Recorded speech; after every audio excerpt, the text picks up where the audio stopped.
Pope Francis has arrived in the Chilean capital amid protests against sexual abuse scandals in the Catholic Church. Protesters denounced the visit by hanging a protest banner across an overhang road sign in Santiago. Police in riot gear arrested the protesters after emergency workers brought them down. Chileans are furious over the 2015 appointment of a bishop close to Reverend Fernando Caradima, who the Vatican found guilty in historic abuse cases of minors.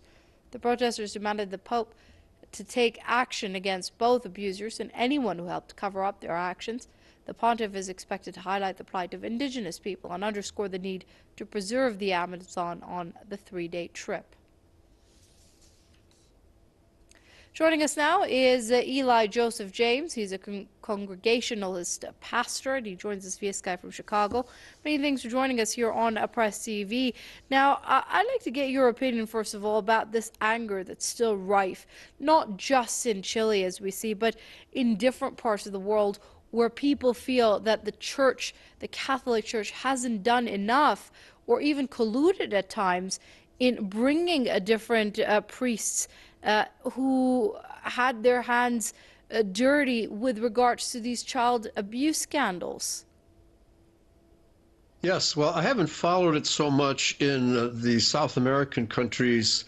However, I would anticipate that it's pretty bad there as well. The American experience with the Roman Catholic Church, I would say going back at least until the late 70s, is that the Roman Catholic Church is replete with homosexuals, and the pedophilia problem is just becoming, it's garnering the headlines because it involves children.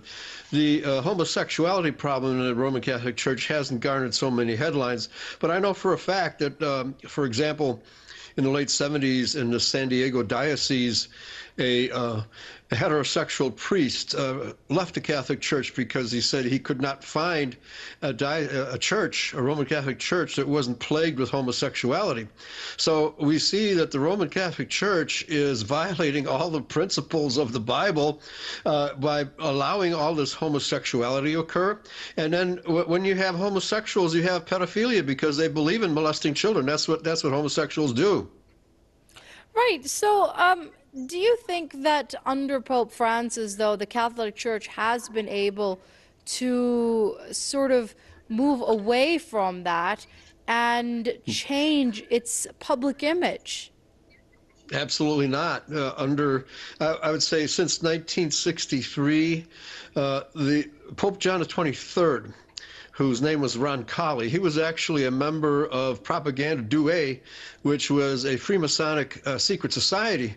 And this was actually a successful coup by the Freemasons to take over the Catholic Church.